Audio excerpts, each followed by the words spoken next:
Jack it up.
Jack it up.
Jack it up.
Jack it up.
First thing on our agenda is the Pledge of Allegiance, and I understand Deputy Chief Ortiz, you'll introduce Sergeant Chrisman for us.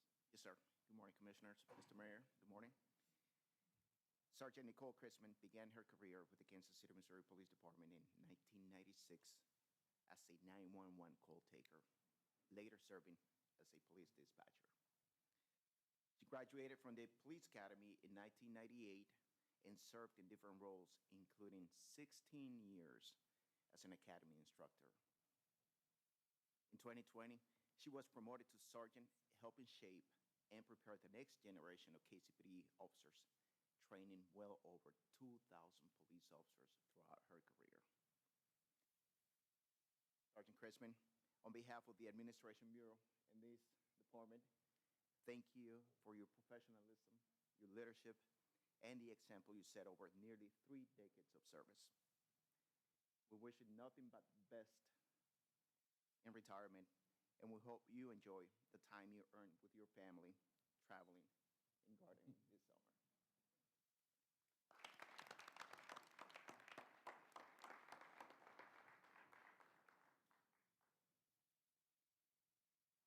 Allegiance to the flag of the United States of America and to the republic for which it stands, one nation, under God, indivisible, with liberty and justice for all. Congratulations. If you would remain standing with me, Chaplain Jones, would you please lead us in our invocation?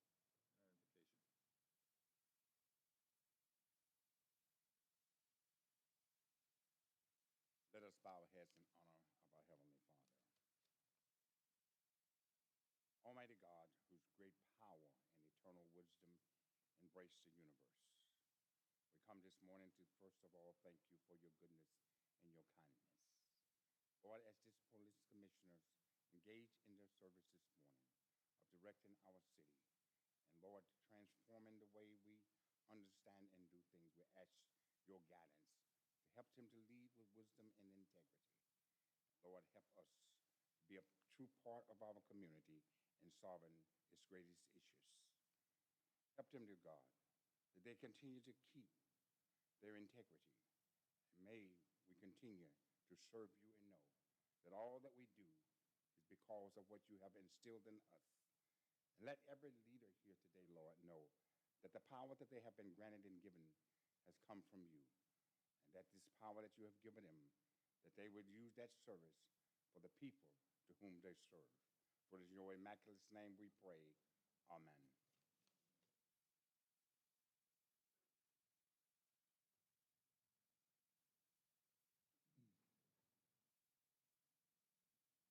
Mayor, will you have a designee this morning? Yes, I will, sir. I would like to, you have seen her before, but she's in a new position. Lace Klein has been with Kansas City for just over a year now.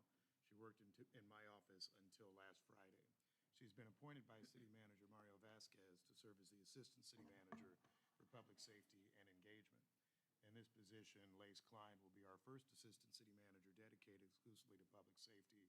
And Colonel Niemeyer was with me at the city back when we had Mike Schumacher there and Donna Lake. It's been a few years. You will be the first one in some time with a focus on criminal justice, violence prevention, and of course, working with the police department and this Board of Police Commissioners. She will be our regular update designee for as long as I'm around, so get used to her. And Lace Klein, thank you for being with us. Thank you, Mayor. Good morning, Commissioners, Chief, Department members. So just a few updates. Recently, Ordinance 260076 passed, which creates the Department of Community Safety. This new department will have several core functions, which include corrections and rehabilitation, reentry services, and it will also institutionalize the work of the Multidisciplinary Public Safety Task Force. The purpose of this department will be to coordinate and align the city's public safety strategies and to provide the infrastructure necessary to unite public safety efforts across departments, ensuring consistent implementation and measurable outcomes in community-centered intervention. The passage of this ordinance and the creation of this department essentially creates a formal structure that integrates a restorative justice approach into the broader accountability framework for public safety. And it was created with keeping in mind that long-term safety depends on aligning systems to reduce future correctional demand. And so we are currently hiring to fill positions within that department. As you all know, the temporary detention facility is slated to open on June 1st, and so we are trying to get the department up and running by May. The next update that I have relates to the passage of Ordinance 25128, and that is the gas station drug ban ordinance. And so you'll recall I mentioned this a couple of times back. There are a number of synthetic products and gas station products that are causing harm in our community and that are also linked to increased public safety issues. And so the original ordinance contained a plethora of substances that were identified through working with KCPD, as well as the city's Multidisciplinary Public Safety Task Force. We ended up separating out that ordinance just because of the number of substances. And so this first ordinance focuses on 7-OH, kratom, nitrate poppers, and whippets. And so a couple of weeks ago, this ordinance passed. And so what it does is it bans the retail sale of synthetic kratom products such as 7-OH, which is an atypical opiate. It will regulate natural kratom products, and there are going to be certain conditions with respect to that. So there will be an age restriction where retailers cannot sell it to those who are 21 or under. They will not be able to sell it in confectionery or candy form or in a smokable form. The products will have to be kept behind the counters or away from where youth could access it. Additionally, kratom products will not be able to contain more than 2% of the natural 7-OH products. The purpose of this ordinance is to target a product that has been associated with very serious health and safety risks, while also allowing regulated access to lawful natural products. There's a delayed effective date in the ordinance, and so the law will take effect on April 12th, and that allows time for education. It also allows time for the city to build its regulatory framework, including a licensing fee structure to allow funds for additional regulated industries investigators. It allows time for compliance and then implementation once the ordinance takes effect on April 12th. So we're very excited about that. Another thing that you've heard me speak about recently relates to the Retail Alcohol Impact Area Plan ordinance. So this Thursday, Mayor Lucas and Councilman Robinson will be introducing an ordinance that would create designated impact areas where single-serve individual containers of half pints, minis, airplane bottles of hard liquor with an ABV of 35% or more would not be able to be sold within those designated areas, as well as malt beverages sold in containers of 40 ounces or less in single-serve individual containers. The designated areas include the Central Business District, which is essentially downtown, River Market, and the Columbus Park area, essentially the Independence Avenue overlay, Blue Ridge Corridor, Prospect Corridor, as well as parts of Southeast Kansas City. These areas were identified due to increased concerns about crime and public safety related issues. There's substantial research that shows that when you have greater alcohol density and you are selling certain types of alcohol products, it is actually linked to increased calls for police and emergency services, as well as increased crime, including violent crime. And so the goal is to reduce nuisance activity, violence activity, and chronic disorder that are linked to these products. Grocery stores, which would be defined under Chapter 10 of the code, would be permitted to sell these products in the designated areas.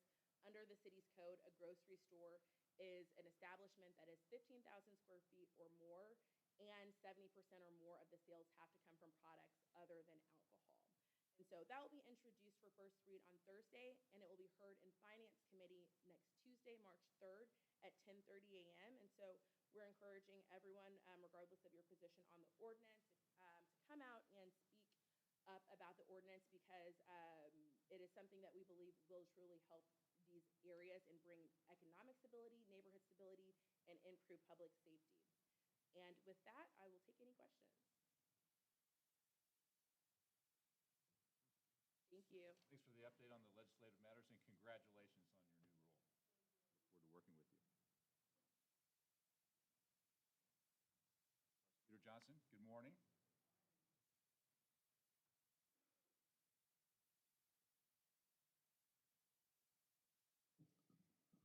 Good morning, President Whitaker, members of the board, Chief Graves, and to the entire department. I'd like to start today by expressing my appreciation to KCPD for standing alongside members of our office in support of legislation in Jefferson City here recently that would give our office stronger tools to hold domestic abusers accountable. This legislation is vital now more than ever, as domestic violence continues to devastate our community, and our state law is now looking at cutting millions of dollars in funding for domestic violence shelters. And so these tools that do stem and center in accountability could not be more important now than ever. And we cannot allow that to happen. And so I am grateful to stand alongside KCPD, specifically Deputy Chief McCollum. I think I saw you there with some members of our office to stand in support of legislation that not only gives my office more tools, but our department more tools to hold wrongdoers accountable. To give an update on domestic violence, so far this year, our office has filed 81% of domestic assault cases received and 91% of cases involving intimate partner violence. We filed 100% of the property crimes cases involving intimate partner violence, with 100% of them being resolved via conviction. We have also filed 100% of harassment cases referred to our office so far this year, and referrals by law enforcement for both property crimes and harassment cases involving IPV have both increased. For case filing, as I've said before, this progress reflects our strengthened partnership and collaboration. It means that KCPD officers are getting better at identifying which cases rise to the felony level. And so again, thank you very much for your cooperation. For case filing rates on all cases, in January, we had a 71% case filing rate across all categories. And a couple of cases of note that I do want to highlight, of course, the Status nightclub shooting. I want to thank KCPD for the swift and professional work, including our crime lab. They turned analytics that we needed around in very, very short order. Of course, this is an incident where two women unfortunately lost their lives during Valentine's Day weekend, and I'm so proud of the speed of movement of the case from investigation to filing charges as well. These women deserve justice, and because of the swift and decisive action, I am confident that they will get just that. Also, unfortunately, we had a shooting at a Popeyes in the Prospect Corridor last month. We were able to, this month, we were able to charge a man in connection with that shooting that left one dead and another injured. This shooting occurred on January 31st, and we had charges filed the immediate next day. Detectives moved quickly, gathered strong evidence, and sent the case to our office without delay. Lastly, we had an apartment complex shooting, unfortunately. This month, we were able to secure charging a man for his role in a fatal shooting that occurred about 7 years ago. As a result of witness reports and anonymous tips, the case could move forward. KCPD's follow-up on that information made charges possible. This case is an important reminder to the community that homicides and other serious crimes do not have a statute of limitation. There is no expiration date, which means that there is no expiration date on the justice that we can secure on behalf of victims. So, if you have information about a homicide, about a serious assault, please contact law enforcement. It is never too late. And I'll close by just acknowledging, unfortunately, the recent violence and the uptick that we have seen in our community. Of course, the club shooting and the mass shooting just broke out at a residence this past weekend as well. I need the community to know that we are collaborating, we are working together, and we are not going to stand for this type of behavior, for this type of activity. There is a code of conduct in Kansas City, in Jackson County more broadly. And so wrongdoers, please know that we are leaving no stone unturned as it pertains to holding those that violate the peace of our community members accountable. And so with that, I will open the floor to any questions. Questions? Go ahead, Mayor. Madam Prosecutor, thank you as always for the presentation and the swift work of your office as well in bringing charges in several recent incidents. Two areas of inquiry for me, one of which, and I won't ask you on the spot, but I'll just note that I had the chance to visit with our juvenile administrator and the presiding judge of the 16th Judicial Circuit about certain issues, recognizing that some of our recent victims have been minors. Won't necessarily get into assailant information, but I'm always interested in the interplay of all of our offices working together. I might ask the board chair if we could invite the juvenile administrator at some point for a meeting to ensure that we're doing all we can to support all parts of our criminal justice system, given that I know there are limits to what your office can do, but there are also different goals that we have in all different parts of the system. And so my on-the-spot question would be, how are you working with them? How are things going? But I'm sure they're great, and I'll save that for another time unless you want to speak to I'll just briefly mention that when a juvenile commits a crime that could be subject for a certification hearing where the juvenile would be certified as an adult, my office does do a preliminary review of the available evidence and lets the juvenile officer know if we would prosecute should that juvenile be certified. That information does come out in the certification hearing. It is a factor that the judge, the family court judge, does weigh in favor or against certifying the juvenile. And so, before that certification happens, which would absolutely give me jurisdiction to take over that case, those communications and conversations do happen, and I actually do review those myself. That's good to know and helpful in how we're doing all of this.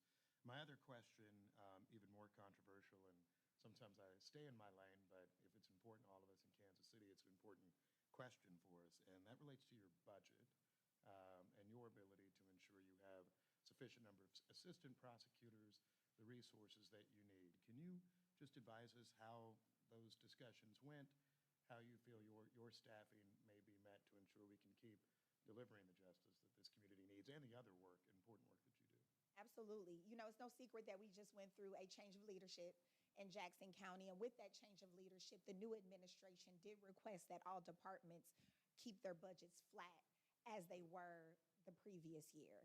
So our office did not get any additional funding for this calendar year. But as it pertains to filling the positions that we do have funding for, we are almost completely staffed, not only with attorneys, but with support staff, investigators, legal assistants, victim advocates, et cetera. Of course, with charging more cases, that means bigger caseloads, which means that we could absolutely use at least 3 more attorneys to kind of get everybody's average caseload aligned with the national standard, which is usually about 47 to 54 trial cases at any given time for a normal prosecutor for a jurisdiction of our size. Right now, our caseloads are lingering upwards in the 65, nearly 70, depending on the unit that we are discussing. And so while we will definitely make do with what we have right now, those are conversations that are ongoing that we are hoping to see some results in the next budget cycle. Thank you. Thank you, Mr. Chair. And to your request that we invite in representatives of our juvenile justice system, I think that would be very appropriate to understand more and perhaps learn how they collaborate with you and how that system works. And I think we also talked about this from a legislative perspective. Yes. To look and see what we can do at the state level to revisit our entire juvenile justice system and see what is working and what could be improved. So I know you have a non-prosecutor opinion on that and some helpful insight. So we would welcome that as well. Absolutely. I would comment on your message to the community and those to think twice before acting in an unlawful way.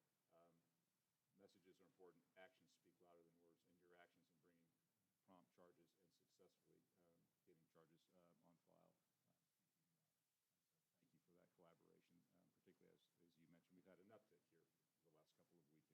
But to able to promptly address those matters is, I think, a louder message that needs to be seconded. So thank you for that, Liz. Thank you very much, President Whitaker. And we will see you all next month. Thank See you you. next month.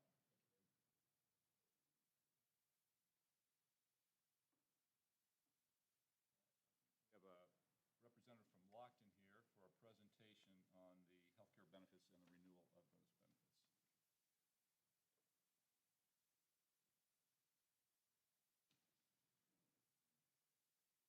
One moment. Sure.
Slight technical delay.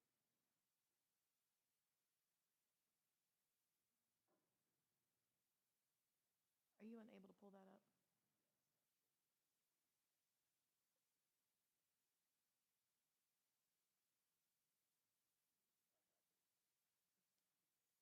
Mr. Chair, if we're doing it like court, we do have your demonstrative exhibits in print form, and if you have them and we have them. We have them in our books. It just, others won't be able to follow along.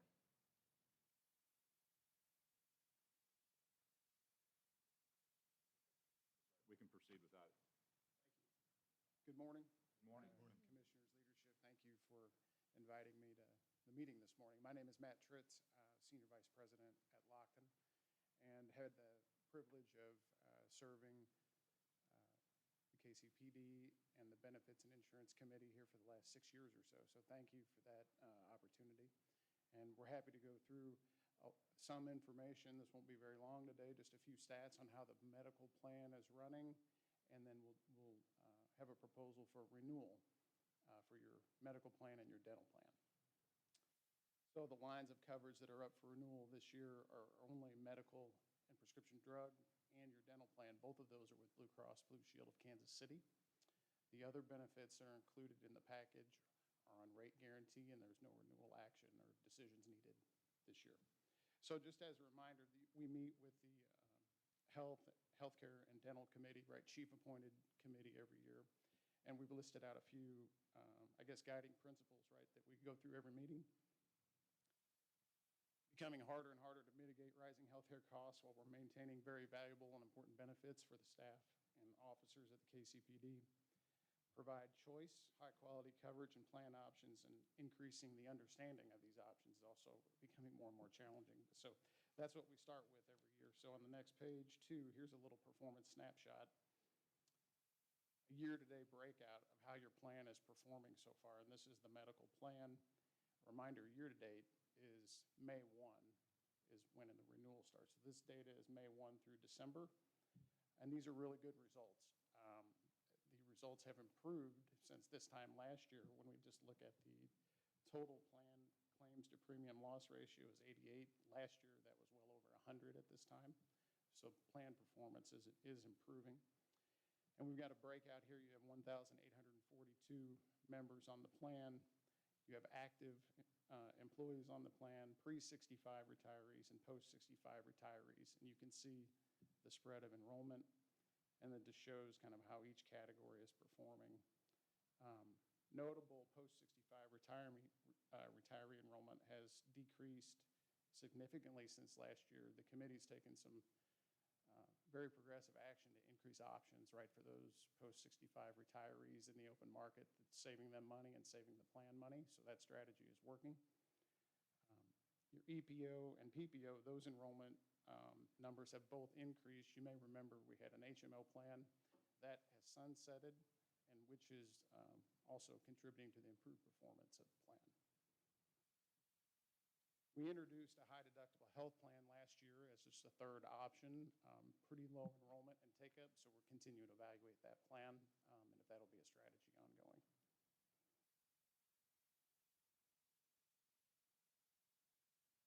On page 3, the committee is recommending a renewal with Blue Cross and Blue Shield with the plan designs that are displayed here on page 3. There is no change this year to the benefit plan designs. The plan designs will be exactly as they were.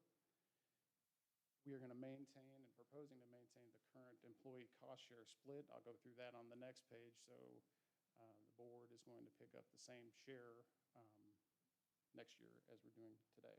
So here's the programs. As a reminder, you have a PPO program, Preferred Care Blue Network. You've got an EPO, which is just a narrow network on a Blue Select Plus. And there's your high deductible health plan that's also a Blue Select Plus network. So these benefits, as we look at benchmarking with other public entities around the area, these compare very favorably from a plan design, value of the benefits to others that we look at.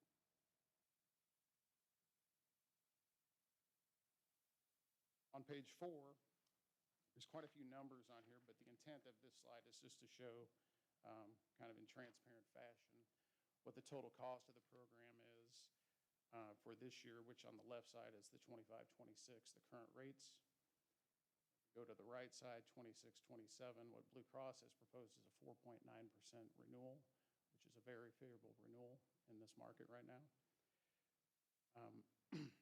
So we just break it out by plan. PPO plan is on the top, EPO is in the middle, and the high deductible health plan is on the bottom. And then if we go left to right, you see the total premium, what the employee contribution is, the percentage subsidy, and then what the net cost is to the board. So going down to the bottom, you can see we're sharing in the increase, 4.9% for employees, 4.9% for the board. And over on the far right, it shows a monthly kind of impact for employees. How much more per month would that cost them? I won't read those, but fairly modest increases.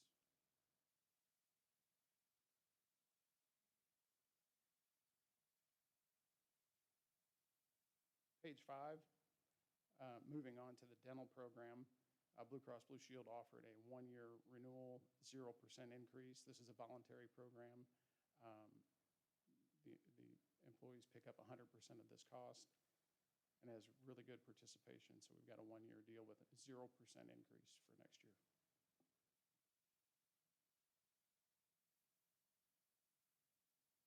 That is the proposal from the benefit committee. I'd be happy to answer any questions you guys have.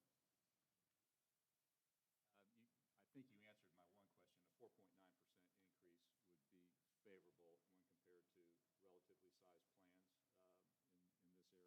Very favorable. Yep. Go ahead. Yeah, so a trend increase would easily be 10 to 11% if your plan was running perfectly. Your plan is run really well. Your medical claims actually are down like 10%. Your prescription drug claims are up 11. The main reason for the medical claims going down is this big network shift away from the HMO. That has matured because we started migrating those employees, or they started migrating years ago. So that's the big reason for the increased performance. But yes, it is very favorable compared to the market, at least by 5 or 6 points. The cost savings is by moving more participants over to the EPO and getting that network as opposed to what you had before. That's correct. Really slight use of the high deductible plan. Is there communication around that and what advantages that should have to maybe expand it, please? There was some, but it is definitely an opportunity, right, to continue to educate members about the potential advantages of health savings accounts, right, and what that could mean in the long run. It is an initiative of the Benefits Committee and the HR department to do just that as we go through open enrollment this year.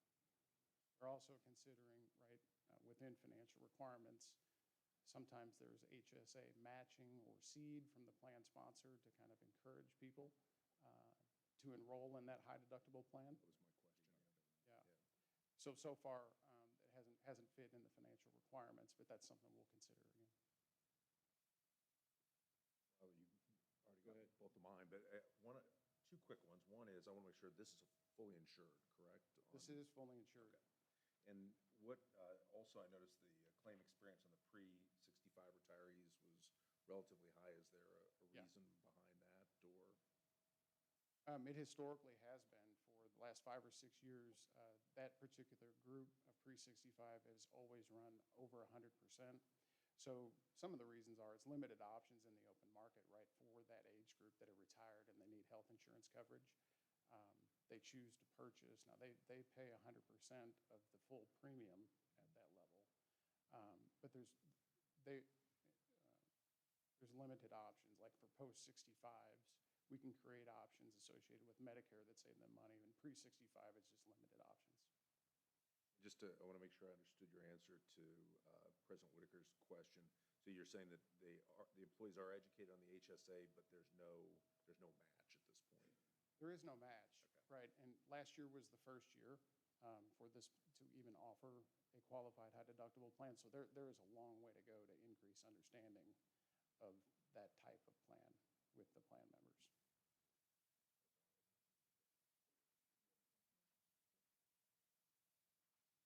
McCollum, do you want to take this up now so that while it's in front of us and fresh? Yes, sir. Thank you very much, Mr. Trist. The recommendation is for the department to renew our medical and dental insurance plan with Blue Cross and Blue Shield of Kansas City. The renewal period is from May 1st, 2026 through April 30th, 2027. The total projected cost is $34,399,505, which is a 4.9% increase, while the industry standard is 8 to 10%. Unless you have any questions, I do recommend approval. Move for approval. Second? Moved and seconded. Is there any discussion on that motion? If not, those in favor say aye. Aye. And those opposed? All right. Motion passes. Thank you, Mr. Trist. That was very well done. Sorry the technology didn't work, but we had all the materials in front of us, so perfectly understand.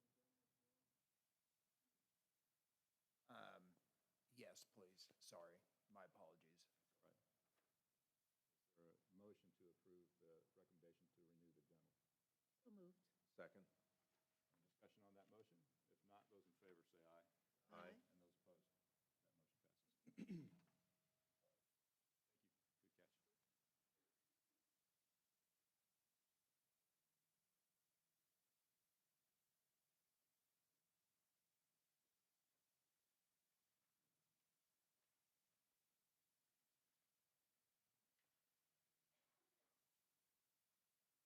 Grace, good morning.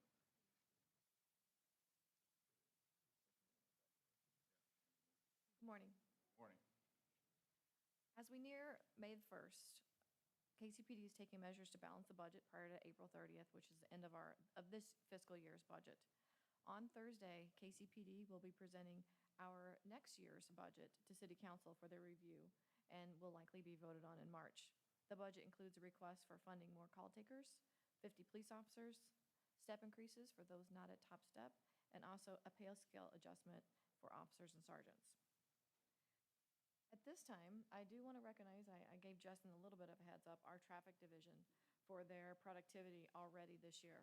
When comparing January 26 to January 2025, our traffic division has issued 6,320 citations, while at the same time last year, the number was 4,299.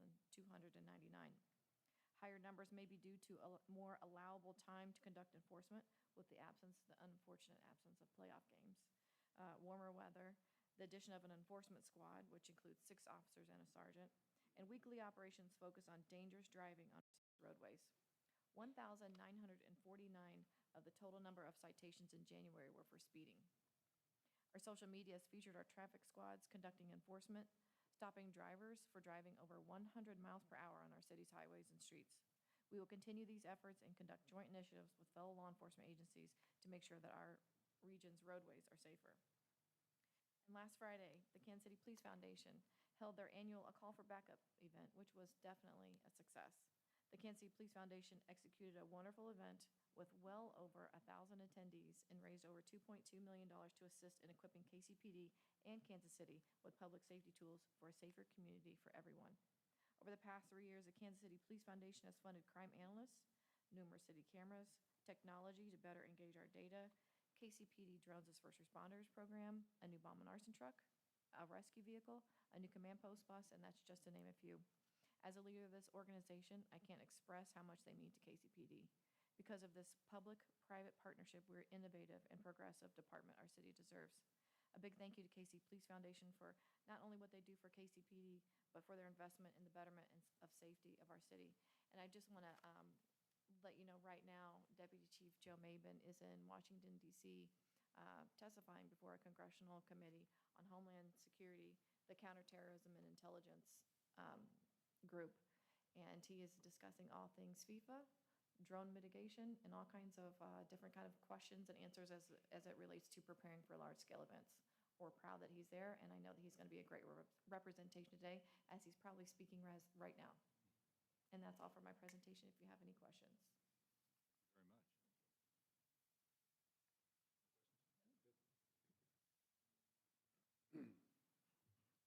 Very much. Investigations. Good morning. While Sergeant King hopefully gets our PowerPoint up, I wanted to build off what Jackson County Prosecutor Johnson said. I say it each month, but our role in the Investigations Bureau is to solve crime. And I think, well, a little bit of the hard part for me is I go after her, so she gets to tell all the things that happen. There's a lot of work that goes in before it goes to her office. I'm really proud of our Investigations Bureau over the last couple of years. We built on that. We talk about solve rates. We talk about how we're solving crime, and that's why I do the case updates for y'all. But I just want to say thank you to her as well, because this work's been going on for years, and I think you're now starting to see how many cases. We present a lot of cases, and a lot of those are being charged. So thank you to her. And Police Foundation, I haven't heard Mr. Shoemaker's name. I want to say he actually sat at my table at the Police Foundation, so I saw him the other night. So I appreciated him coming down to support our police department. He was a good friend of mine when we all worked at the city together, and I talked him into coming to our Police Foundation meeting. So his name was mentioned twice in one meeting. I'm sure he will hear about it. So So thank you, Mayor. Okay, if you want to follow along on our, we're going to give a operational support division update, which is our drones as first responders program, mitigation, things of that. There will be more to come. This is ever changing right now. It's a big part of our department. It's moving forward. Right now, we have 7 of the 9 docks are in place around the city. For our drones as first responders, we've begun to form that unit. It will be a full-time unit with 11-hour shifts. We will have people in place it's already taking place, but we'll have full-time folks doing that, running our drones. We visited Oklahoma City, who also has a drones as first responder program, very robust. Make sure that to take a look at what they have. They want to know what we have to make sure that we're all doing the right things. We've had several other FIFA cities. We've had other major cities that have called. They are asking to come here to see what we are doing because it's starting to be heard around the nation about how well our drones as first responders program is going. As you all know, a lot of things have been before you, and I think next month, hopefully next month, I will have all of the information on the mitigation portion. So when you look at the operational support division, you have the drones as first responders, then you have the mitigation side. So it's two different, it'll all be the same kind of folks working. We're getting it all put in place, but we do have the DFR started. Mitigation is coming, as you well know, because you'll hear about it later today in your board book through Deputy Chief McCollum. I would put this out there and encourage each and every one of you, if you want to contact me or you want to contact Sergeant King, I'd be happy to take you to the unit, and much like all of our other units, and you can see it firsthand. It's impressive. It's really impressive. I know you get a lot of questions from the public, but until you see it in operation, once you see it in operation, it's really easy to discuss. So I throw that out there for you to get a hold of us, and we'll be happy to do that.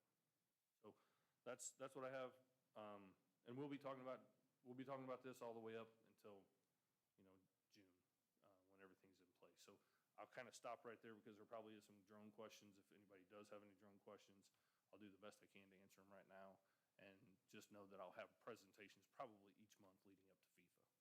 Well, one question and maybe a suggestion, and yeah, we do hear from the community, at least I know I have questions about what this really means. And I think we've talked about this in the past, having some type of communication plan as we roll this out so that the city's aware of what we are and what we are not doing with drones and how they will work as first responders. So is that still in the works to think about how we Yes. educate our city about how the drone program will work? Yes, I know our media office has done, our media office has already done some work on that, and I'll make sure that we continue to message how that works. I'm excited to find out. I know Deputy Chief Maven and I talk about it because today Major Cobalt talk about, response times and things like that. If we can get a drone and have it over a call for service in a few minutes, it really will be a game changer. Deputy Chief, I think it is important that, of course, this is a big year for our city with FIFA, but the Drones as First Responders program is beyond that, okay? It is going to be a key in helping us fight day-to-day crime. I just think that's important in the message that goes out to the public that beyond June and July, this investment, this equipment will help hopefully reduce response times, enable us to catch perpetrators, folks who are out there doing things they should not be doing a lot quicker, and it's a key tool for us. So I just stress that it's a bigger message than just the FIFA message. Correct. Yes, ma'am. And I'll make sure that message is taking place. And I kind of bounced here, but a huge thank you to the Police Foundation for the investigation, not just about the drones, but about a lot of things that Chief said has made a difference in. The last couple of years have been like on fast forward in investigations, whether it be our crime analysts that have been a game changer, this now with the drones. We've had so many things happen within this bureau to help us and give us the tools to really solve crime. Not that we weren't doing it in the past, but it's just amazing to watch the way things have happened, and the Police Foundation has been a big part of that. I don't want to say it's all the Police Foundation. There's a lot of other people that help that as well, but some of these tools that you see are funded by them. So I just want to make sure that I say that out loud.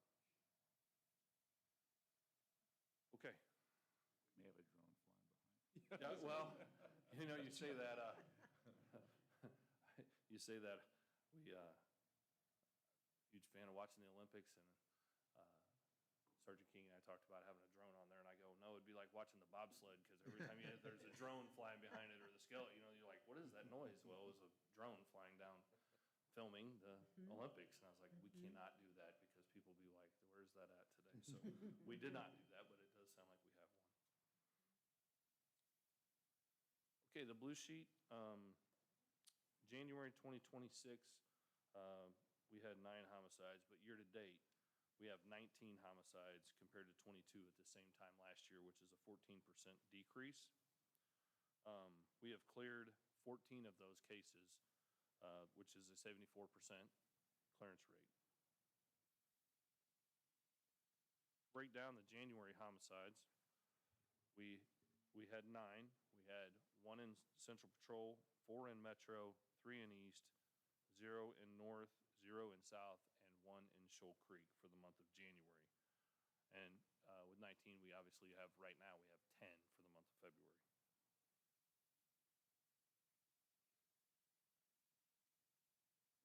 The non-fatal shooting comparison report. In January of this year, we had 28. Compared to last year, we had 29, which is a 3% decrease. However, January 1 through February the 22nd, we've had 51 non-fatal shootings so far this year compared to 41 at this time last year, which is a 24% increase over last year. And I'm going to discuss that, why that is, here in our Case Bureau updates. So, in the case updates, there's a couple things. One, 2025 year-end numbers for homicides did increase by 1, making the new year-end total for 2025 as 139. And the reason that was is we had an incident that occurred back in July. That case was solved. At the time, it was not a homicide, but the person is now deceased. It was ruled by the medical examiner in January, so that number goes. So if anybody sees that the number changed by 1, I want to make sure that that was public and people know that that's why that happened. So we're at 139 to end the 2025 year. To build on what the prosecutor Johnson said, I want to talk about a little bit about the case on Southwest Boulevard. Detectives responded to that scene and located 2 homicide victims. They also had 2 non-fatal shooting victims. This case was solved in 48 hours and charged within 48 hours, which was outstanding work by all parts of this department. A homicide detective, actually from a different squad, viewed the video and recognized the suspect from a case that he had previously worked on the previous year. The suspect had dropped his hat during the incident.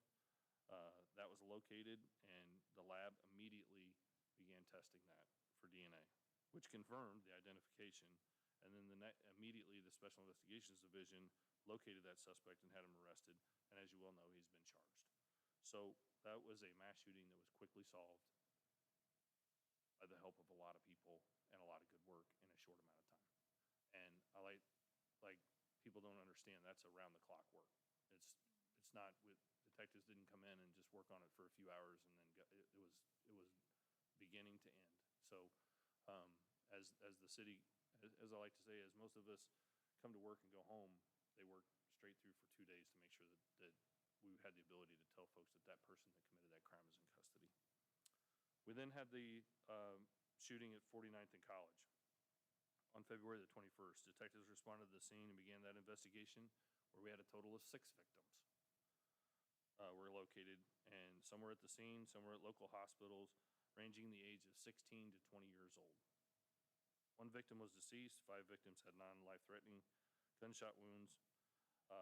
I just talked with Major Kirkhoff before I walked down here and the rest of the Violent Crimes Division, and I am confident that we are making significant progress on this case.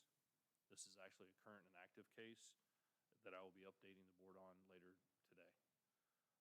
I bring these 2 cases up to your attention because that is a total of 7 non-fatal shooting victims just in 2 scenes. And this is why you see that 24% increase. Unfortunately, a few years ago, I talked about we had some major incidents, and those major incidents drove our non-fatal shootings really high 2 years ago. But I just bring it to the board's attention. So many times many times we just look at numbers, but numbers turn into people. Those are people. And that's what I try to stress when I speak to the public is in meetings like this, a lot of times with the 3%, 12%, we need to understand that's human beings. And we had 7 non-fatal shooting victims in 2 incidents.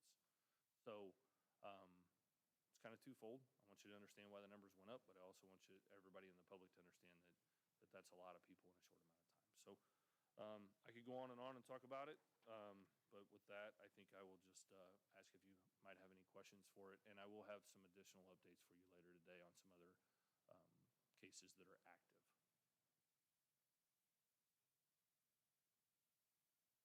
Appreciate that.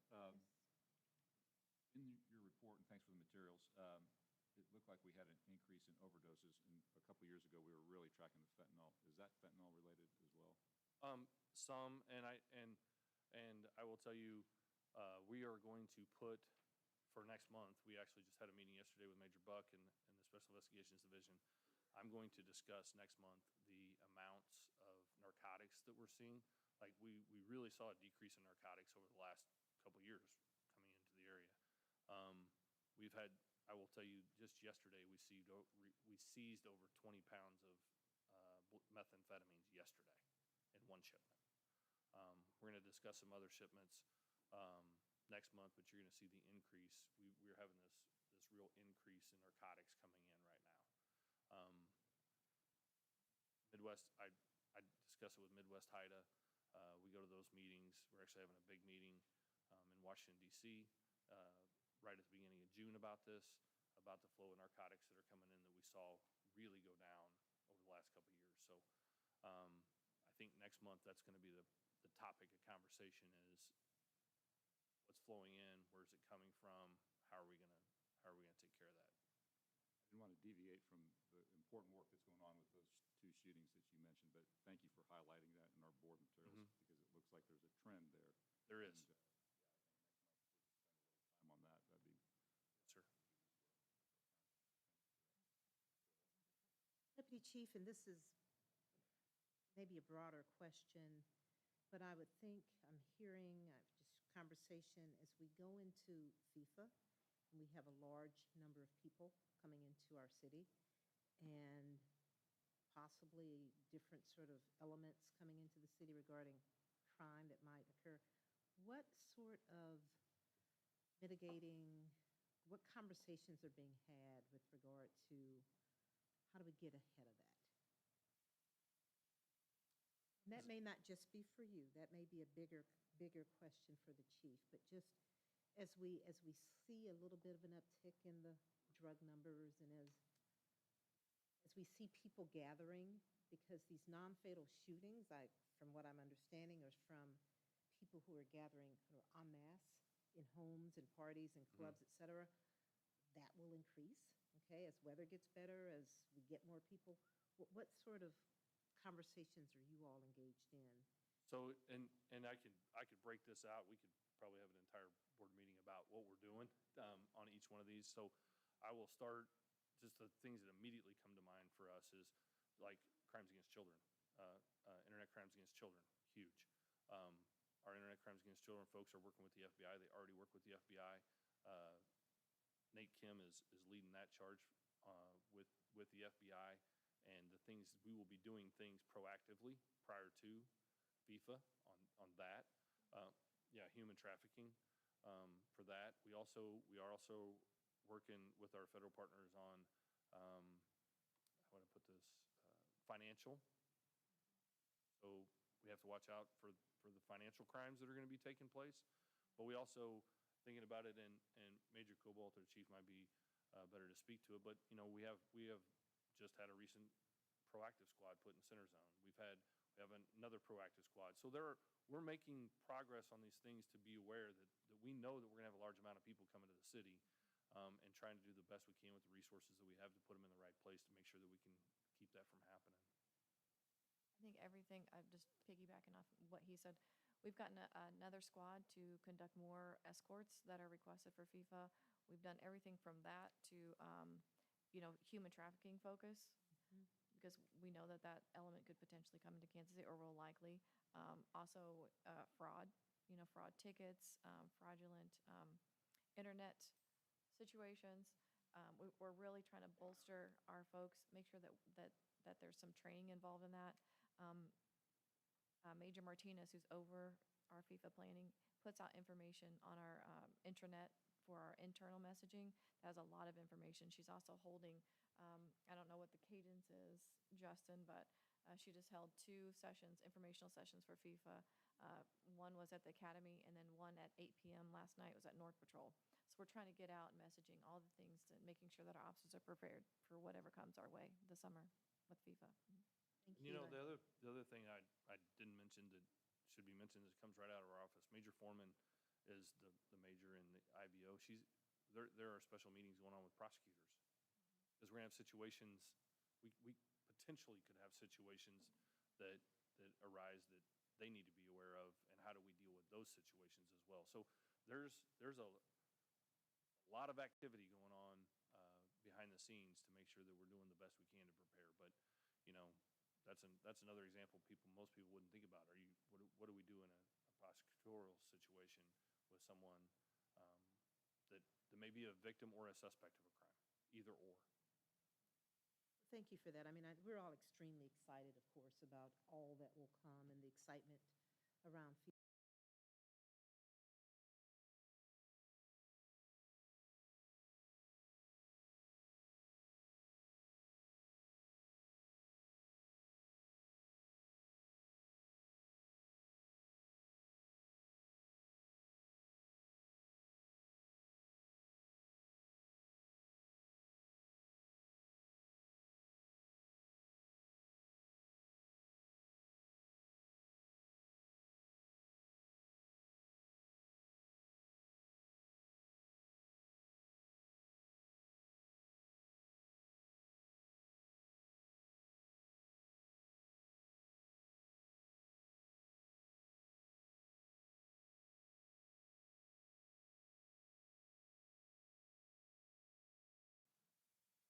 Beginning with notable events, Central Patrol Division officers continued focused efforts to address quality of life concerns in and around Washington Square Park, located at Pershing and Grand.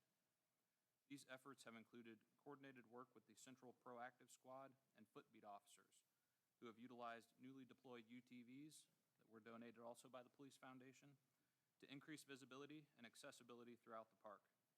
Central Patrol Division and the Community Engagement Division have also partnered with area businesses, city services, and nonprofit organizations to collaboratively identify effective approaches to improving conditions in the park. This work is focused on balancing community use, service coordination, and public safety while reducing calls for service and ongoing quality of life concerns. Last October, South Patrol Division launched a targeted quality of life initiative in the Watts Mill District at 103rd and State Line, an area historically affected by panhandling, trespassing, drug possession, and theft-related offenses. The project employed directed patrols, problem-oriented policing strategies, and business engagement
Patrol Bureau, the Traffic Enforcement Unit conducted 3 days of focused enforcement operations in school zones, on highways, and in high-crash locations.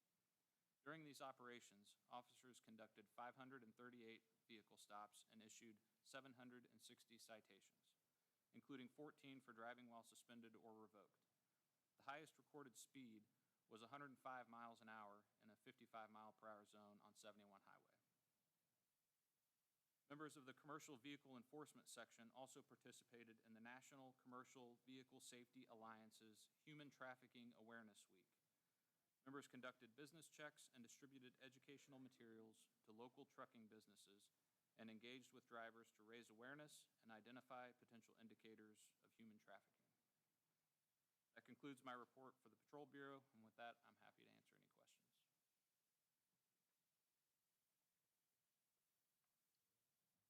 Great report. Good to see the response times come down from last month. That's a significant improvement, so appreciate that explanation.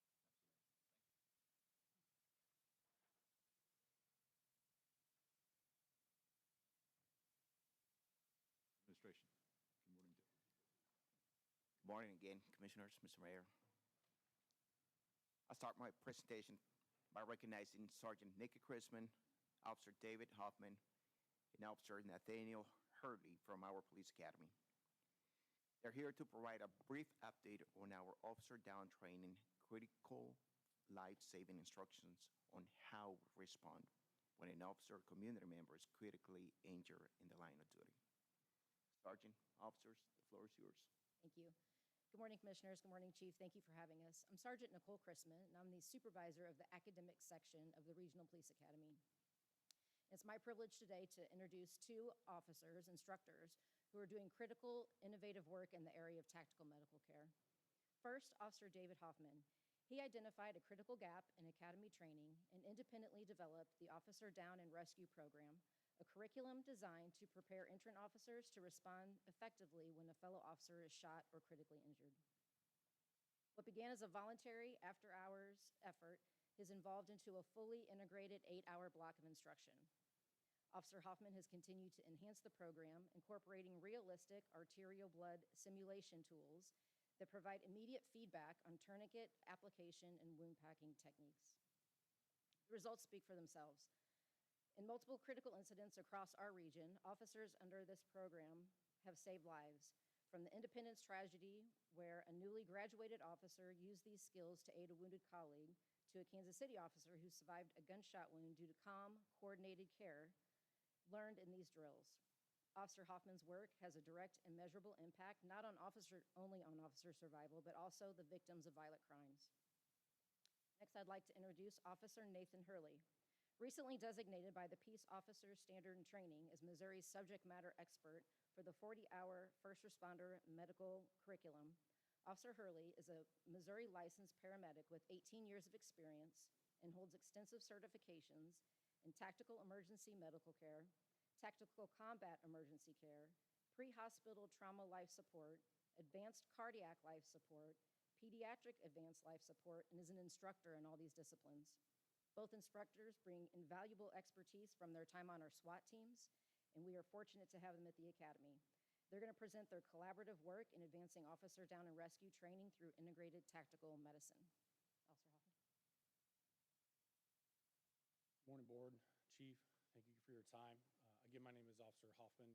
I've been on the department for 19 years, and looking back at how this program kind of started, in 2011, we had an officer-involved shooting involving some officers that ended up being trapped inside a house during their shooting.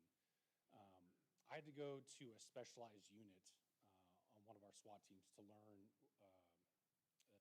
techniques that you're going to see, get a glimpse of today. That day, though, when those officers needed help that were trapped inside that house in 2011, it wasn't SWAT guys that would come to their rescue. It was fellow patrol officers. And so kind of looking at it through that lens of, okay, well, how do we better the training and how do we get our front line more equipped was kind of the motivation behind this training. So looking at your screens, I'm going to go ahead and play this video. This is an example of just a little bit of our program that our recruits get prior to coming out of the academy. So they're getting this 8-hour course of how to get in to a structure and locate a downed officer, safely get to them and extract them in a hot scene. So we also do this on outdoor scenarios as well. Maybe if it was a car check or something out in a field. And part of this process is to better create a foundation for our frontline officers that when they're signing up for this job, they kind of know what they're walking into. And so one of the things that we're doing here is safely extracting this officer, and they actually get reps during our training of doing real medical aid in the back of a moving vehicle as if we were making a transport decision and actually self-transporting that officer to a hospital. So without further ado, I'm going to hand the rest of this over to Officer Hurley. Thank you, Dave. The recommendations for the medical portion of Officer Down Rescue Training are published by the Committee on Tactical Emergency Casualty Care in partnership with the National Association of Emergency Medical Technicians. This training is designed to teach the student how to identify and treat the 3 preventable causes of death in a tactical scenario, which are massive bleeding, airway obstruction, and tension pneumothorax, or a collapsed lung. The training also teaches the student how to utilize the items that are commonly found in an IFAC, or individual first aid kit. The items are a tourniquet, some wound packing material, a pressure dressing, and chest seals. These items are critical for saving the lives of officers or citizens who have been injured by violence or trauma. When officers purchase their IFACs, it's recommended that they wear them on their person during their tour of duty so that they're always accessible. You can see here in the video, now that I've finished controlling the bleeding from his arm and tried to identify other sources of bleeding, I'm going to expose his chest to try to find injuries that might cause a tension pneumothorax, such as a gunshot wound or a stab wound. During the development of this course, we've created strong relationships with the Kansas City Fire Department as well as University Health, or Truman Medical Center formerly, and they have allowed us to utilize some of their facilities and training resources in our training. As the Missouri subject matter expert in medical first responder, I've made several changes to the curriculum to include Officer Down Rescue and the Tactical Emergency Casualty Care course, and this will impact all of the academies across the state. Recruits going through police academies from this point forward will be required to have this training. While Officer Down Rescue Training focuses on the officer, Tactical Emergency Casualty Care includes Officer Down, but also includes care for victims of violence, suspects, and even provides provisions for mass casualty events as well. So you can see here in the video, we are dropping our injured officer off at the hospital, and this is where any other responding officers would give an update as to what happened, what sort of interventions we did, and the officer would be trained to secure any sensitive items such as the vest, the radio, the gun, and recover anything of any evidentiary value. Now, this next video is of one of our wound packing trainers. Officer Hoffman and Sergeant Chrisman will pass out some of them so that you can look at them. Feel free to touch them, feel them, see what they're like. But they contain a proprietary blood simulant that interacts with the wound packing gauze.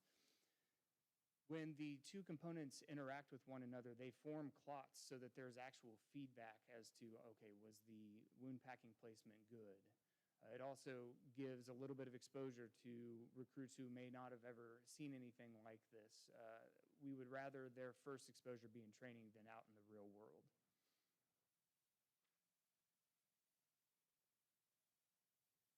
This next video depicts some of the recruits in some of the Tactical Emergency Casualty Care training. This is a victim of domestic violence. He is wearing one of our wearable wound packing trainers, and they have to focus on not only the medical care, but also securing the scene. The gentleman here is a concerned citizen, and so they have to make sure that the scene is safe for everybody to render the medical aid.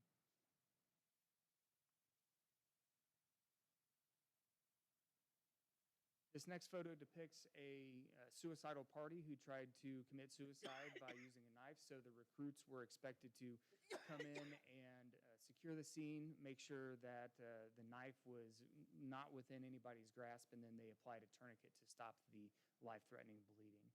We do our best to have the most realistic training possible. That way, like I said, their first exposure isn't on somebody who's been critically injured in our city. With that, what questions do you have for us?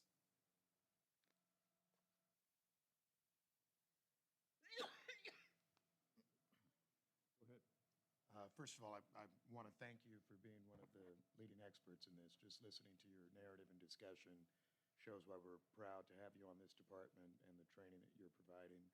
I also would understand that there are probably updates regularly that you have to make in how we respond and beyond.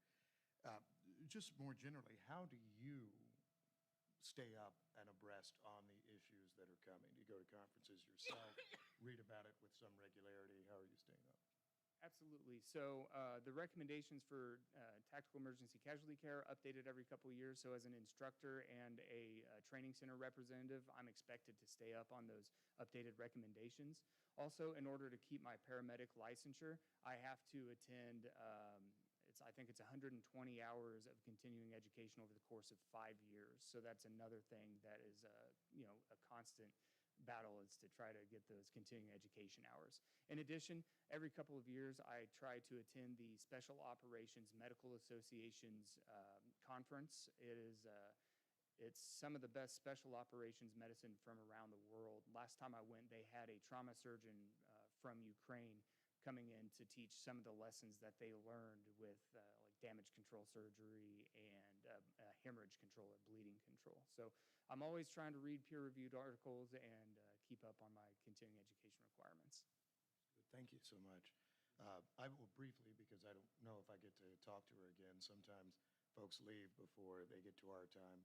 Sergeant Chrisman, it's been an absolute honor working with you the last several years.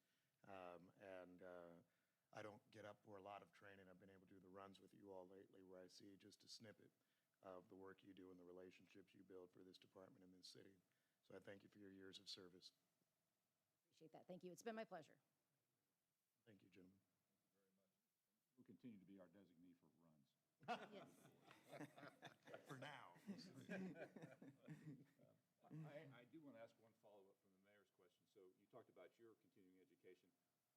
What do we do for our officers? They get this at their initial training. Is there ever in-service training in the years following in their development to go back and refresh what they've learned here? So as far as the first responder initial training, no, there isn't. I think we've had discussions about including the 8 to 16-hour tactical emergency casualty care course in next year's in-service. I don't think we've solidified anything yet, but that has been part of our discussion, is to include that. The International Association of Chiefs of Police recommends that every police officer be trained in tactical emergency casualty care. Mr. Chair, I mean, it may be past our policy framework, and I don't want to create challenges for the chief, and maybe this is something that's determined over a generation. But in fire protection, obviously, over the last 30 to 40 years, we saw a change where firefighters all received greater paramedic training at such a point that they have largely switched to that EMT model for all, and that's in our training. Do we foresee that coming in law enforcement? So you obviously provide this as well, but for someone planning the future of American law enforcement, I guess step in the shoes of anyone doing that now, do you see this expanding even more broadly? And is that something perhaps that we should all consider, given the challenges that we put before officers pretty regularly each day? It's my hope that it does.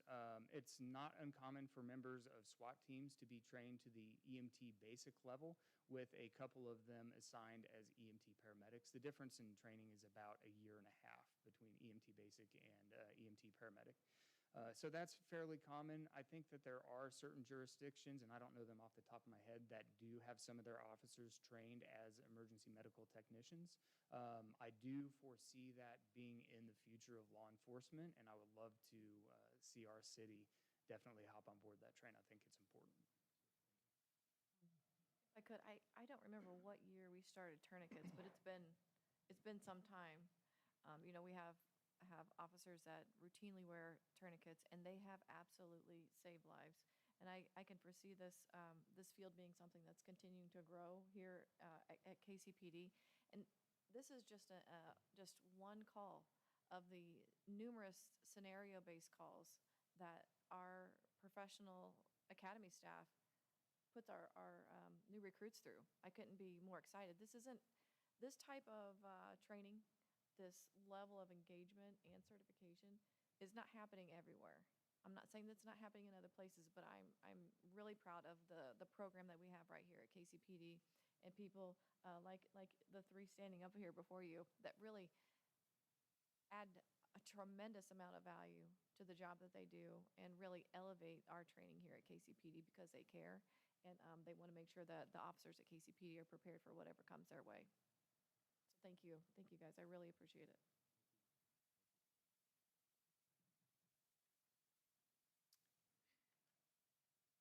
Thank you for that presentation and for ensuring our people are prepared, coordinated, and ready when seconds matter.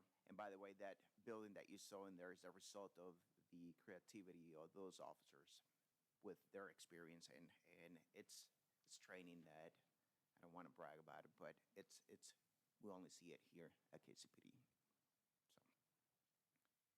I'll now provide my monthly update on workforce development and crime laboratory performance. First, workforce development. As of January 31st, 2026, we had 1,129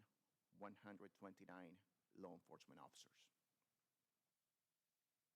We had 79 police officer candidates in the academy, including 29 scheduled to graduate on March 12th, 2026. This brings our combined law enforcement and candidates to 1,208 members. We had 553 professional staff members, and we were processing 15 lateral candidates. 2 of those lateral candidates started the academy yesterday.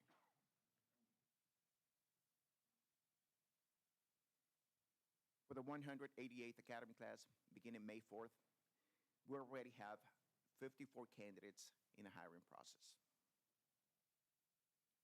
In our communications unit, we had 59 applicants moving through the hiring process.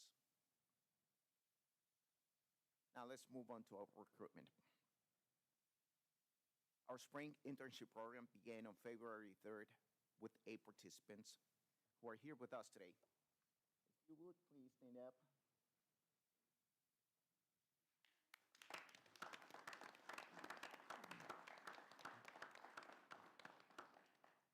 We appreciate your interest in public service. Thank you for being here.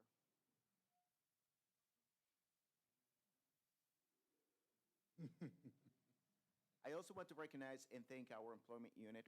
Increasing the number of recruiters have been a key driver of the program's growth, allowing us to expand from 1 internship class per year to 3.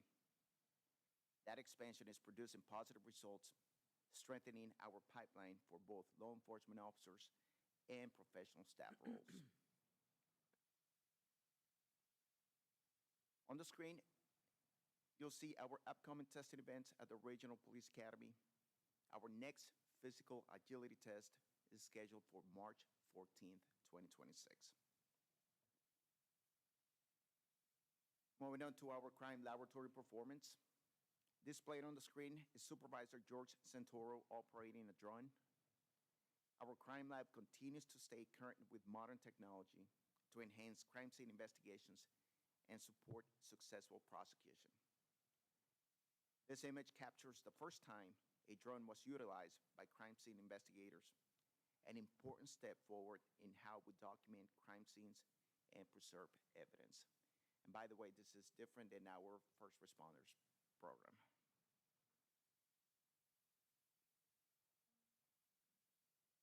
For the month of January, the Crime Lab processed 80 crime scenes, completed testing on 549 cases, examining 4,385 items of evidence.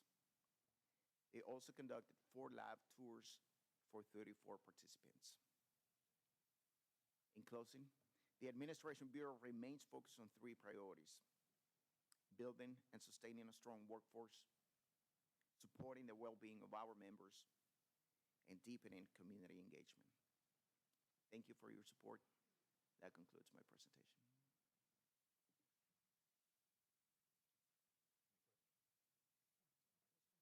Welcome to our interns. Thanks for being here with us this morning.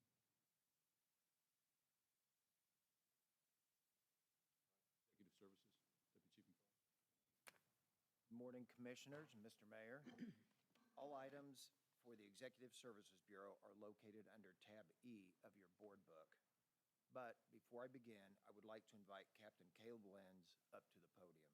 Captain Lenz oversees the day shift in the Communications Unit and will provide you with an update on our 911 center. Thank you for your introduction. Members of the board, Mr. Mayor, Chief, thank you for having me today.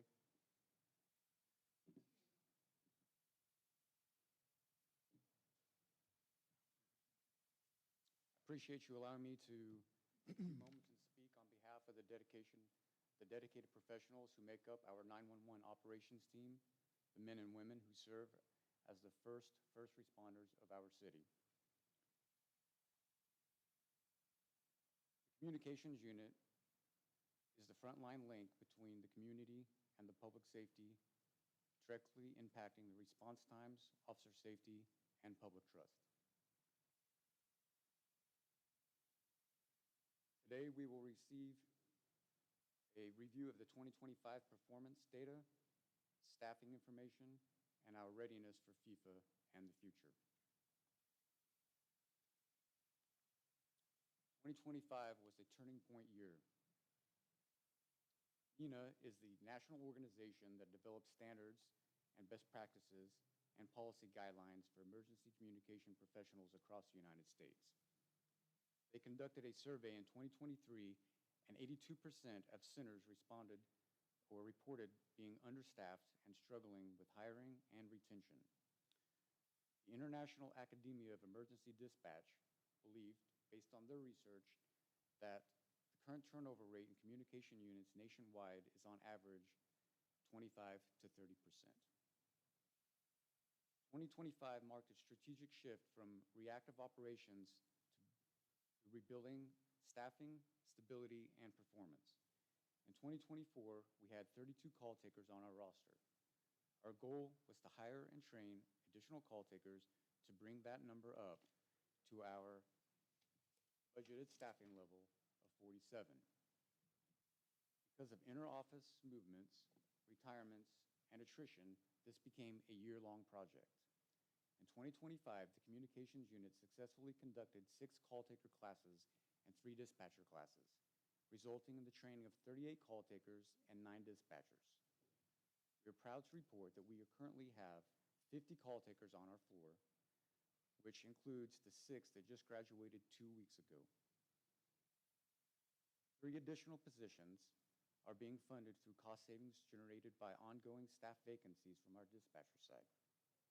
Across 2025, the call taker training program demonstrated exceptional effectiveness in preparing and retaining high-quality personnel, resulting in a 98% classroom success rate, reflecting strong candidate selection, instructional quality, and curriculum design. Among those who completed the full training program, 87% of those call taker graduates remain actively employed in our unit today. And that underscores the program's ability to produce capable, job-ready professionals.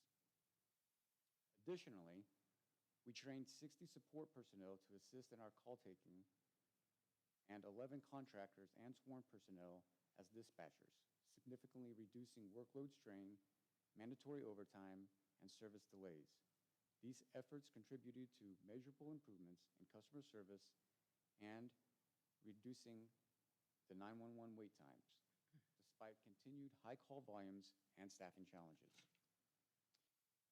Our wellness unit played a critical role by conducting regular wellness checks to ensure employees felt supported and cared for while managing occupational stress and critical incidents. This commitment was further reinforced through the promotion of healthier lifestyles, including the introduction of under-desk walking treadmills and a unit-wide walkathon challenge. Our first place walkathon participant, call taker Nadera Burns, walked 69.32 miles in 3 weeks while working. Overall, we had 35 participants who walked nearly 500 miles while talking on the phone and dispatching calls. Why does staffing matter?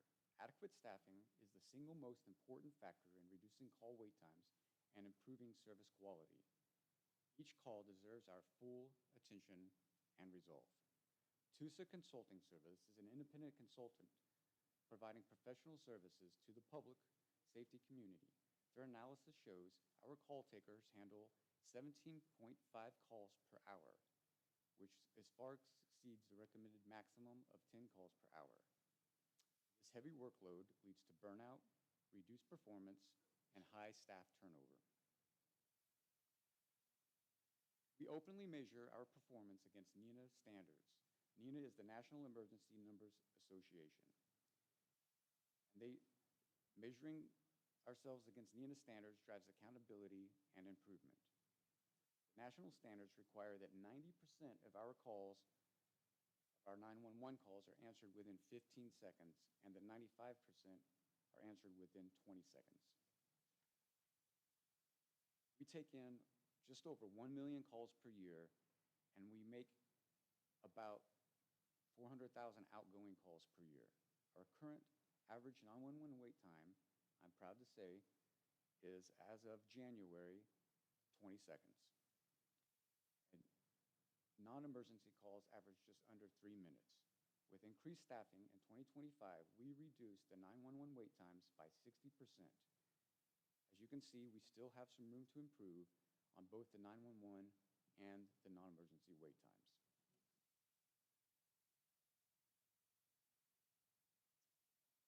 Staff expansion is a critical requirement. The 2026 plan is to continue progress by increasing call taker staffing while placing a focused emphasis in hiring additional dispatchers to enhance customer service, officer safety, and our overall job satisfaction. What are the benefits of growth? Growth will reduce wait times, improve customer service, enhance employee retention, and strengthen our readiness during surge events. Our current staffing level consists of 50 call takers and 30 dispatchers. The growth plan includes adding 17 additional call takers, reaching the budgeted staffing level for dispatchers of 48 within the current year. To support this effort and keep 911 wait times low, we will be requesting the city to fund the additional 20 call taker positions in fiscal year 26. As staffing levels increase to meet operational requirements, we are also evaluating the potential needs to expand our Alphas workspace footprint. Preparing for FIFA and the future. We will replicate the 2025 hiring success and focus on sustainable staffing to meet FIFA-level demand. In 2025, we retired 4 dispatchers, and 2 dispatchers took other positions throughout the department. Technology advancements, such as Rapid SOS and Peregrine, are transforming how we operate on a daily basis. Rapid SOS, which was purchased by the Mid-American Regional Council, enables us to manage higher call volumes, leverage precise GPS location technology, supports more than 200 languages, monitors quality assurance, and makes faster, better informed decisions. Peregrine provides our supervisors with data-driven insights to identify peak call volume periods and plan staffing accordingly, helping reduce overtime costs and minimize employee burnout. We are using innovative technology like Rapid SOS and Peregrine to increase efficiency and better serve our community and our officers. Representing Kansas City on a global stage. FIFA demands a communication center that is fully staffed, professionally trained, and technologically prepared. Kansas City will be ready to serve the world. These investments ensure that Kansas City is prepared to safely support residents, visitors, and large-scale events on both a local and a global stage.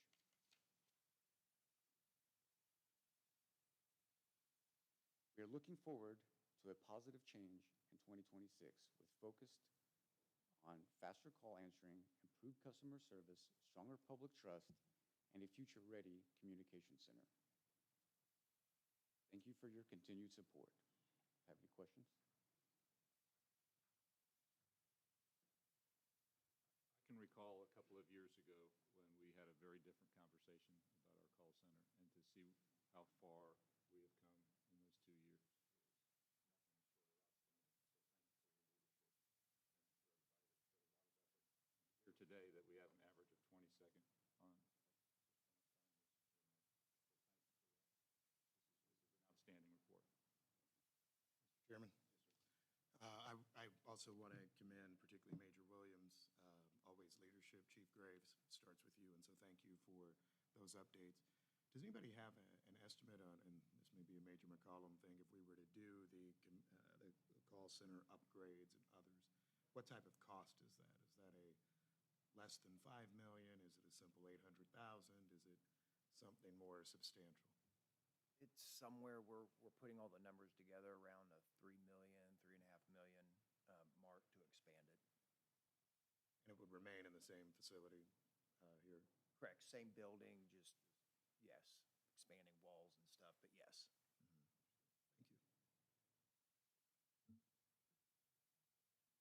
Thank you. I could you go back to the slide with Ms. Burns? Is Ms. Burns with us here today?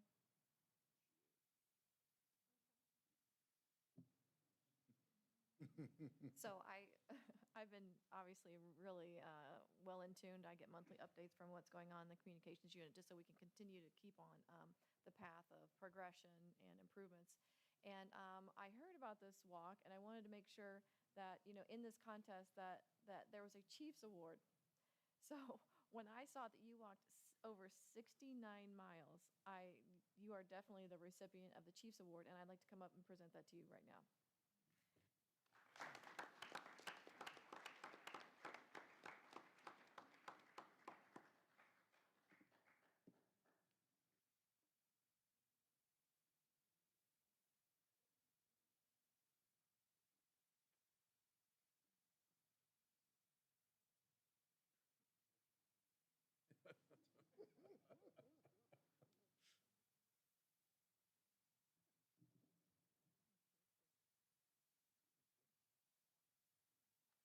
Thank you, Captain Lenz, and congratulations, Nadira. That is very impressive.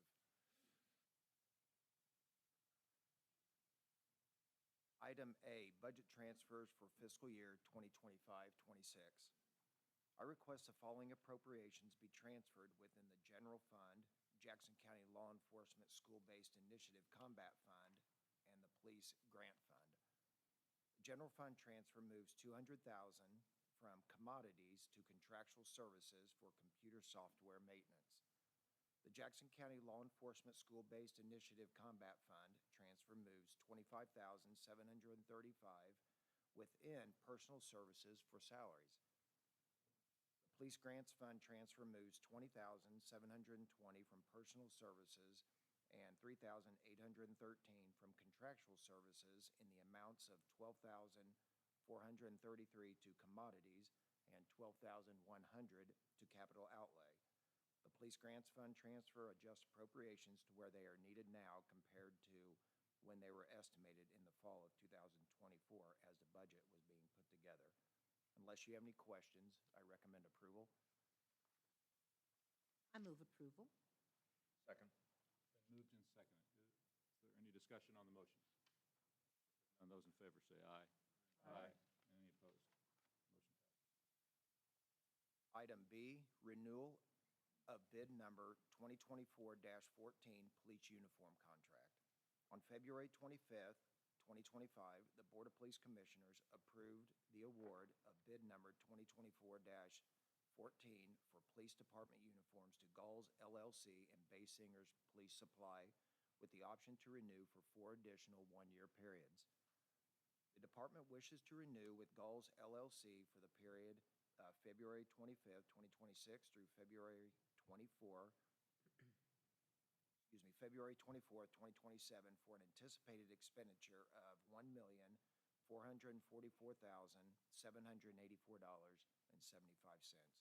Unless you have any questions, I recommend approval. Move for approval. Second. Moved and seconded. Any discussion on the motion? If none, those in favor say aye. Aye. Any opposed? Motion passes. Item C, Drone Mitigation Program, Unmanned Vehicle Technologies, Incorporated. As the lead safety and security agency in Kansas City for the 2026 FIFA World Cup, KCPD must ensure that a reliable airspace protection system is in place. After a competitive process to select the vendor that can deliver the best and most comprehensive drone mitigation system, Unmanned Vehicle Technologies Incorporated was selected. Unmanned Vehicle Technologies is the only vendor that fully satisfies all operational requirements and can meet the accelerated timeline for delivery, installation, and integration in time for the beginning of the 2026 FIFA World Cup. Unless you have any questions, I recommend approval to purchase equipment and software from Unmanned Vehicle Technologies Incorporated for a total expenditure of $8,400,375 using the 100% federally funded Counter Unmanned Aircraft Systems grant. I move approval. Second. Moved and seconded. Any discussion on the motion? If not, those in favor say My aye. brief discussion might be, go Mr. ahead. Chair. Thank you for adding that in your last sentence, because I was looking for how are we funding the 8.4 million. You added totally federally funded, and so I think this is an efficient path. I would assume, looking at the activity before us, our plan is to use the entirety of that federal grant in this current moment prior to the FIFA World Cup games. Yes, sir. Just as a clarification, I think we're all talking about the same thing. We had a special board meeting to receive the grant and convey that to the city. Now it comes back to us to actually enter the contracts. Yes, correct. Same with the next item, and I do want to thank the city for fronting us the money so that we can start doing this and then repay with the grants. So thank you, Mr. Mayor. Maybe one final clarification. When we first approved that to send it to the city, this is over a 3 to 5 year period. Are we still looking at that time frame? It is. We'll get the reason it's extended out for the 3 to 5 years is for all the support and upkeep, but the actual system itself will be here and has to be here prior to. We'll have it and updates for that over that period of time. Correct. Yes, sir. Any other discussion on that motion? If not, those in favor say aye. Aye. Aye. Any opposed? Item D, Drone Mitigation Program, Centrix Generation 2 Portable Platform. As mentioned in item C, KCPD is the lead safety and security agency in Kansas City for the 2026 FIFA World Cup.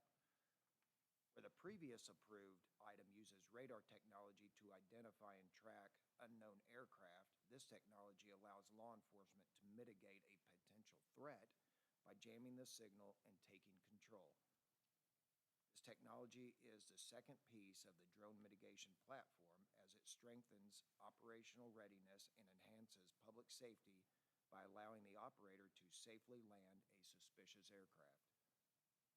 Unless you have any questions, I recommend approval to purchase Centrix Gen 2 Portable Platform and Vehicle Mounted Kit from Safeware Incorporated for a total expenditure of $996,738.48.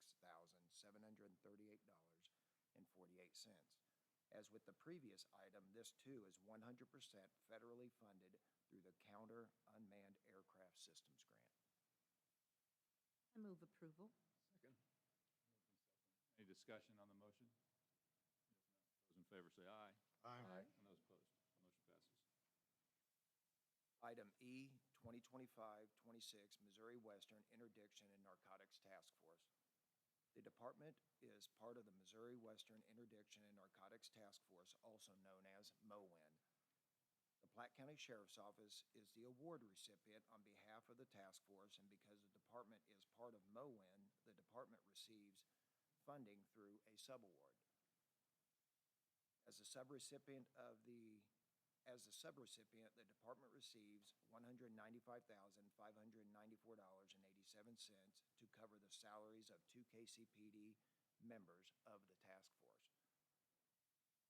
The award period is from July 1st, 2025 through June 30th, 2026, and is the department's 28th year for participation. Unless you have any questions, I recommend acceptance of this subaward. Move for approval? Second. Moved and seconded. Any discussion on the motion? If not, those in favor say aye. Aye. Any opposed? Motion passes. With that, this concludes my report, unless you have any questions. Deputy Chief, I wanted to follow up. Much conversation has been had regarding budgets, and I wanted to follow up on your memo dated February 9th, your budget summary report for the month of December. And in it, you comment on the need for a strategy to limit non-critical overtime usage. How is that, since that's been discussed and shared with the department, how is that proceeding? How do we look as far as getting to the end of April? We still have some trimming to do, but we are trending in the right direction since the chief put out the memo to reduce overtime where we can. Our third quarter projection is showing that is having a savings of around $800,000 between the time the chief put out that memo to the end of the fiscal year. So we're making some definite headway. Thank you.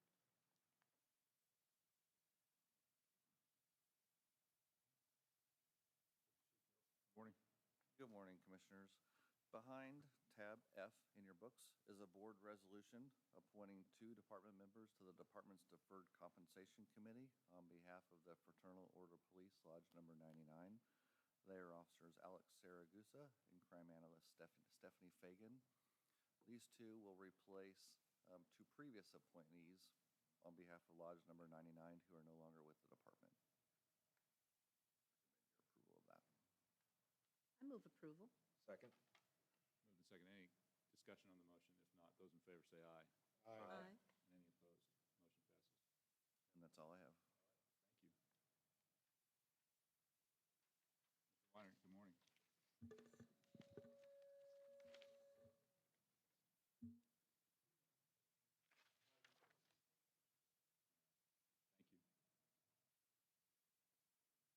Dr. Bennikin? All right, thank you. Yes, Ron Hunt.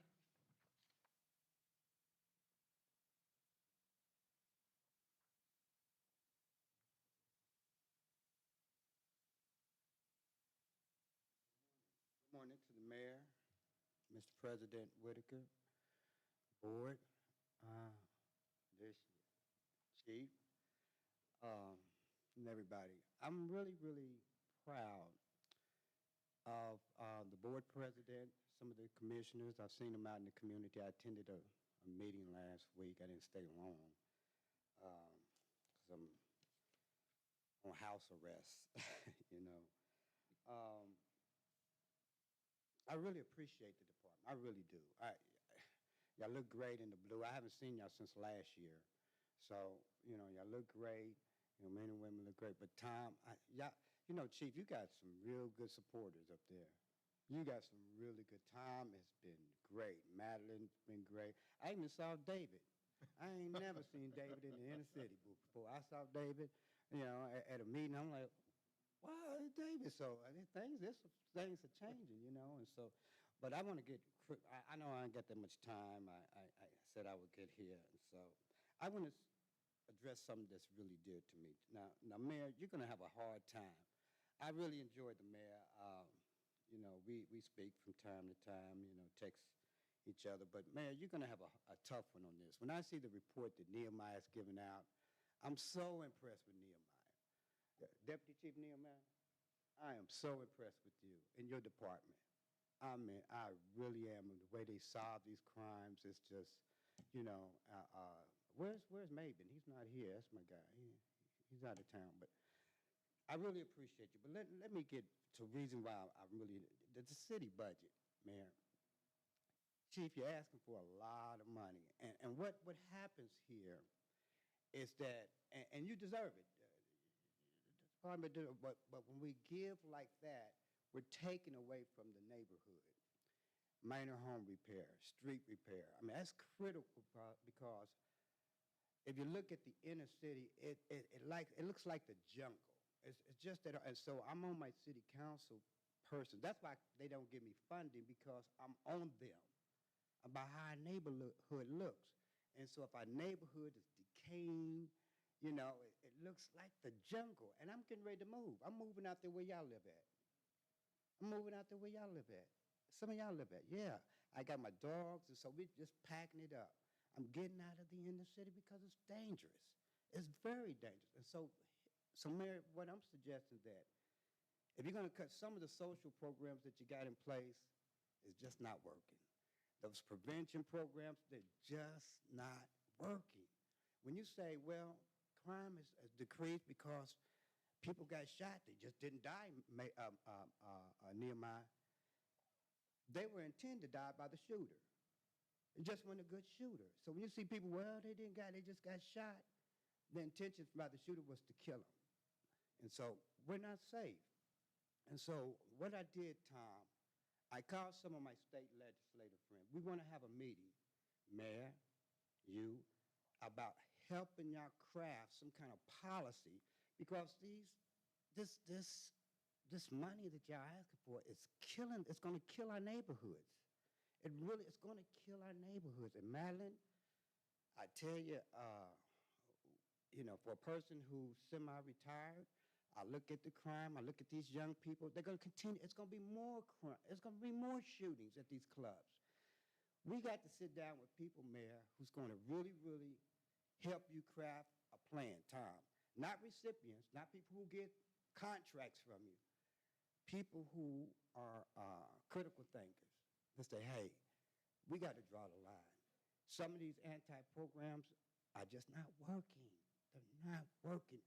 And they're like cushion jobs. You know, it's okay to go out and feed people hot dogs and hamburgers, but you got to tell people, hey, you can't sit here. You can't hang out here. You can't. There are some things, Mayor, and I know that we're committing the crime, people that looks like me, we're committing. It's a cultural thing. So we got to draw. That's not your job. Chief, you cannot tell a person how to behave. You can't tell nobody. You're an arresting agency. Arrest these people like you're doing, Nehemiah. But Mayor, I'm telling you, it's gonna hurt. I don't know what you're gonna do. There has to be a balance, because we can't get all the money to the police department and people, these elderly people living in these dilapidated homes. It's just not gonna work. It's gonna continue to breed crime. When these kids go to school, I'm looking at them walking by lots, dilapidated houses, drug dealing, crime. This is all going on in the inner city. In the inner city. So I don't mean to take that much time. I love my department. You know, y'all look great. Nehemiah, boy, you so impressive with those numbers of solving those crimes. And that's what we want. We want these dangerous people off the streets. But that can't happen, Mayor, if our neighborhoods and our crime-fighting programs are not doing what they said they would do on paper. That's why I went to that meeting, Tom, to tell those guys, hey, you got to do what you do say what you're going to do on paper. And that's not happening. That's not happening. So I'm glad to see y'all. I just wanted to say that I'm supporting giving you my taxpaying dollars. When I see the number in the program, the POW program, all these people, you men and women do great job. Y'all have great leadership behind you. But at some point, man, we got to make some tough decisions. Thank you for listening to me.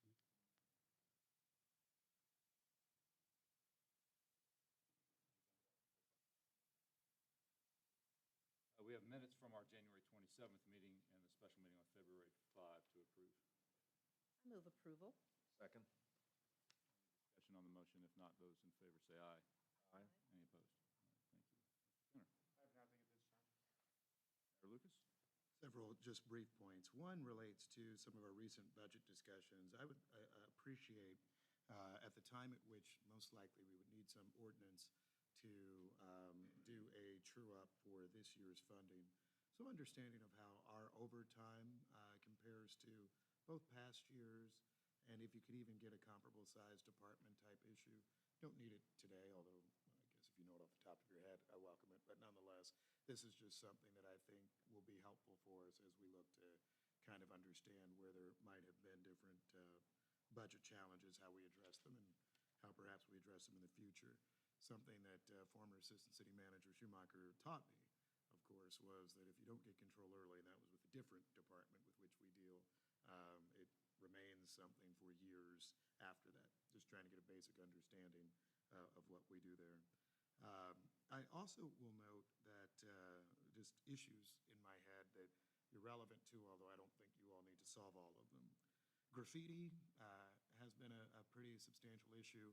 Officers have a great many things to do. I don't know if we need to just necessarily do mass graffiti enforcement. I know sometimes there are ways that if MoDOT actually cures it faster, some of the other steps, there maybe is a way to approach it. Just something that I'm hearing about, seeing, of course, and would note as well, and I'd look for us working together on this. This is something you don't need to touch because it's probably just controversy and drama I'll take on, but it's something I've cared about for a few years. Those who are present, sitting, perhaps panhandling, but in medians in Kansas City, I think from a traffic safety perspective is a very real challenge. I know generally panhandling ordinances bring in any number of First Amendment issues, and I don't know if necessarily I wish to bite that all off, but my worldview is people sitting in the medians is something that isn't helpful for traffic safety in this community. We may look to some ordinance activity that relates to that. We'd always certainly want your opinions on enforceability, but when I say I'll bite that off, I know it brings a lot of different people who may speak to why folks are in the median or not, but I just, don't want that challenge for us in our community, particularly in the event that we have a number of folks that aren't used to our streets and used to someone being in the middle of Stadium Drive or Southwest Traffic Way or wherever they may be present. So that is all. It's just more of letting you know what's coming ahead. So thank you.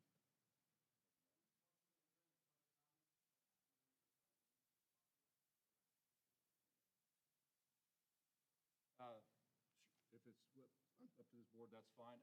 2 minutes.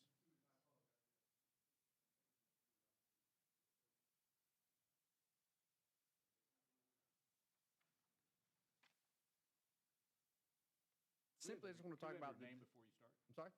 Introduce Sorry, my name is yourself. Clint Martins. I live in the 6th District, South Kansas City. And I'll say, sir, you spoke yesterday at the budget meeting, right? I did. Just slow down just a little bit, Yeah, like yeah. they said. So I can will. catch I you. think in 2 minutes I can make it work Thank at this time. So this board agreed to negotiate with an abusive and murderous police officer into a quote-unquote amicable solution, but the people wanted Blaine Newton fired for cause. Even if that meant getting into a litigation fight with the police union, his track record warranted a cause for firing.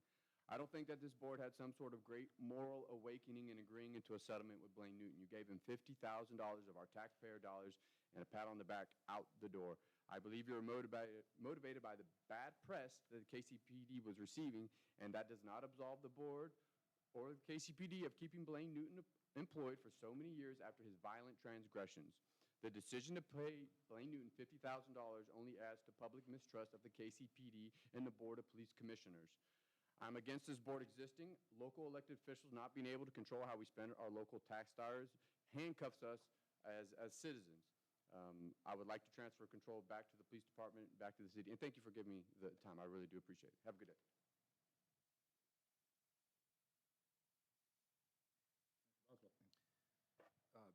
Chief, you'd spoke about call for backup on Friday and the great work that the Police Foundation does. I just want to quickly, for those people that weren't there, commend your officers, your command staff, and particularly you about how you represent us in the community and the good work and what that means to helping fund the efforts that you spoke about earlier today.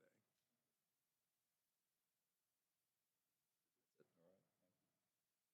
All right. Thank you. Great meeting, great information. Thank you for educating us and the public on the workings. It's getting the job done on the streets here in Kansas City. Thank you.